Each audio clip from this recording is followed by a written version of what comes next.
Welcome to Badminton Weekly with me, Jasmine Lim. The European leg of the HSBC BWF World Tour continues with the Orléans Masters, where Korea emerged as big winners, claiming titles in 3 categories. An Se-young maintained her perfect record this year. Women's doubles pair Kim Hae-jong and Kong Hee-young secured their 2nd trophy of 2025, and new partners Kan Min-hyuk and Ki Dong-ju capped their debut tournament with a hard-fought men's doubles title. Now let's hear from Selina Piek as she highlights the key factors behind their successful run. So Orléans Masters has been finished this week, and I think we can say that the Korean team has been the big winner of the week. Of course, starting with An Se-young in the women's singles. I think she has been impressive the entire week. She only dropped 1 set, and I think all the other matches were a bit like a walk in the park, where she demonstrates her power, her cleverness, her agility. It's personally a pleasure to watch, and if she would have been my opponent, I would have been quite scared and training very, very hard to figure out a way to beat her, because at the moment she looks very good to aim for another gold at the All England. And then we have a new pair.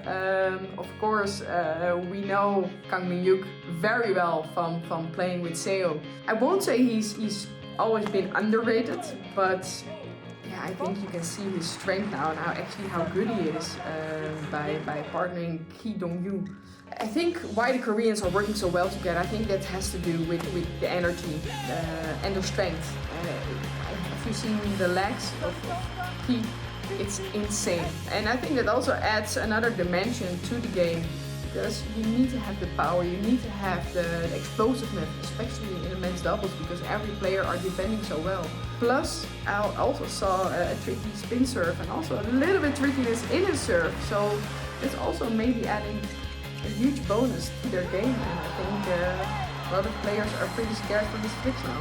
기동조 선수랑 처음으로 페어를 해서 첫 대회 나왔는데 이렇게 우승이라는 큰 성적을 낼 수 있어서 기분이 되게 좋고, 앞으로 다음 대회 올 잉글랜드 전형 오픈에서도 좋은 성적을 이어서 좋은 기운을 가지고 전형 오픈에서도 좋은 성적을 내고 싶습니다. Yeah, women's doubles, it's unbelievable.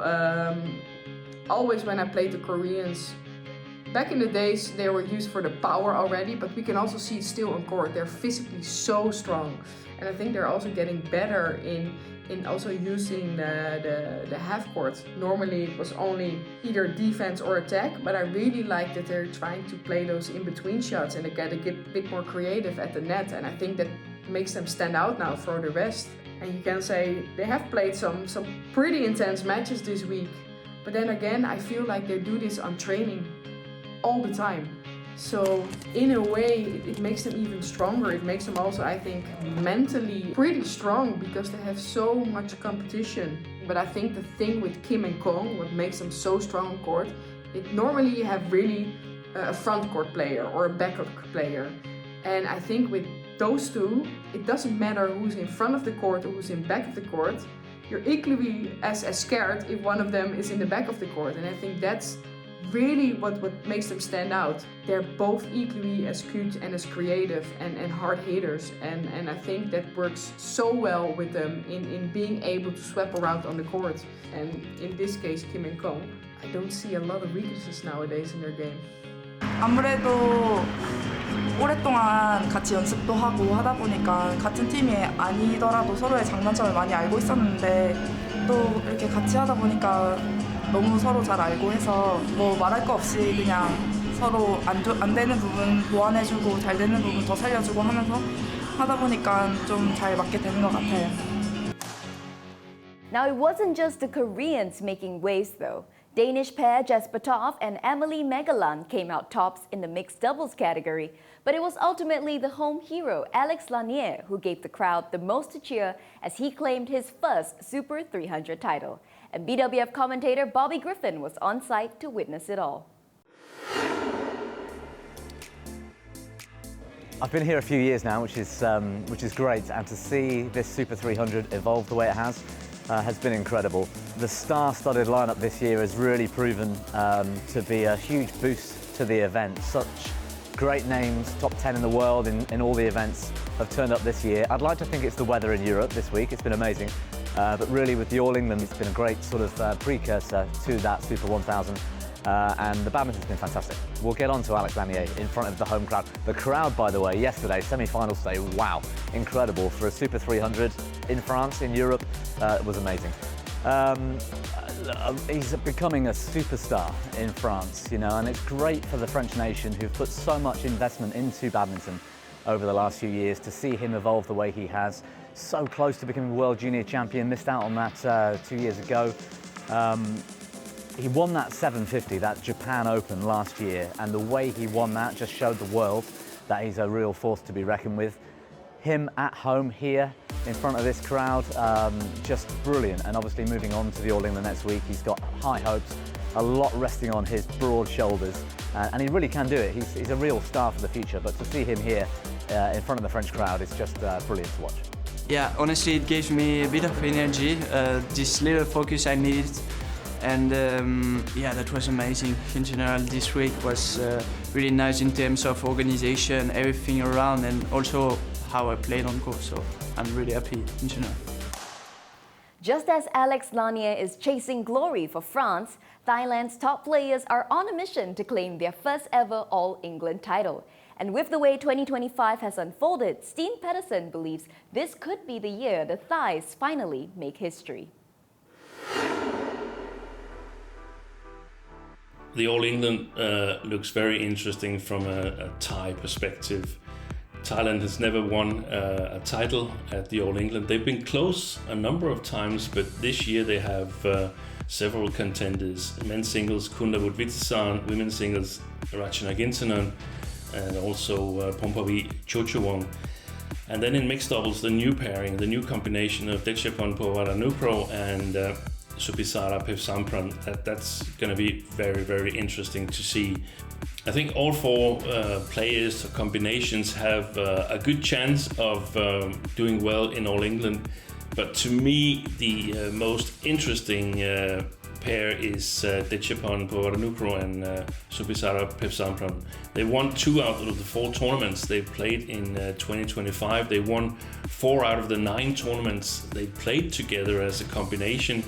And that puts them right amongst the contenders for the title in Birmingham.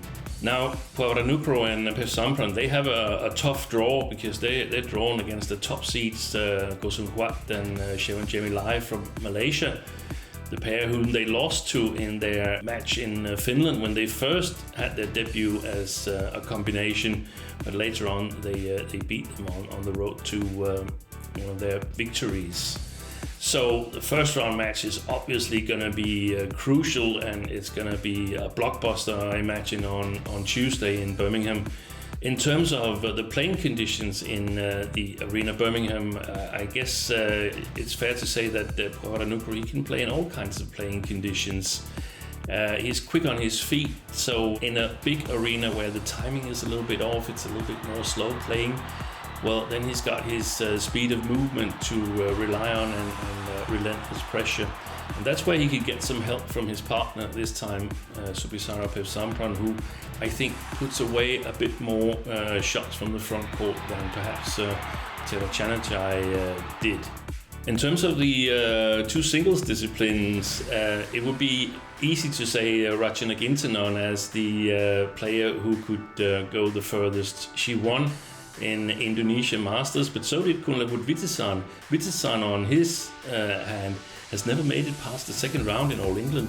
But the good news is that he's in a different part of the draw from Jonathan Christie, who has beaten Vitisan in 3 of the last 4 All Englands. So Vitisan is a dark horse, in my opinion, to go far in the tournament. So if I had to put percentages on the chance of a Thai player or pair winning an All England title compared to the previous years, I think they have a good chance this year because there's more contenders. My best bet is on Povaranukroh and Pevsampran, barring they clear the first round hurdle. Vitisan and Ratchanok, they've won tournaments, so has Chochowong. She won her home Super 300 event, but Vitisan and Ratchanok won in Indonesia. The question mark is what kind of shape are they arriving in, and what do we see from their competitors? Are they fully fit and ready to play? The ones who played in Orléans, have they acclimatized a little bit better? That's going to be a really, really interesting thing to see in Birmingham. One player who knows what it takes to win in Birmingham is Li Zijia. After a long injury layoff, he made the quarterfinals at the Orléans Masters and now sets his sights on the second Super 1000 of the year. A champion in 2021, Li reflects on just how special that moment was as he prepares for another shot at glory.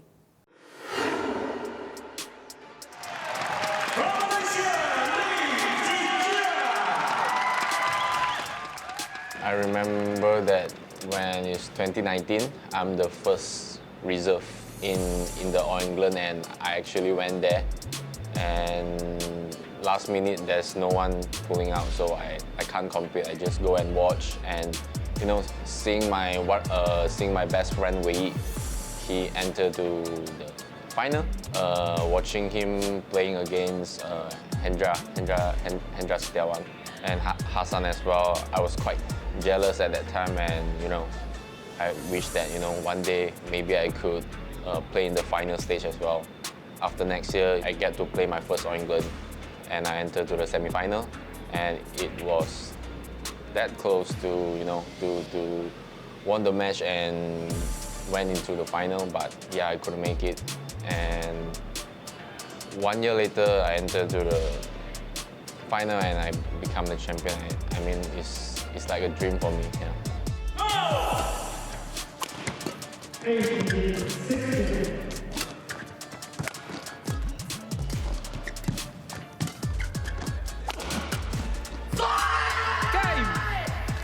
Look at that reaction.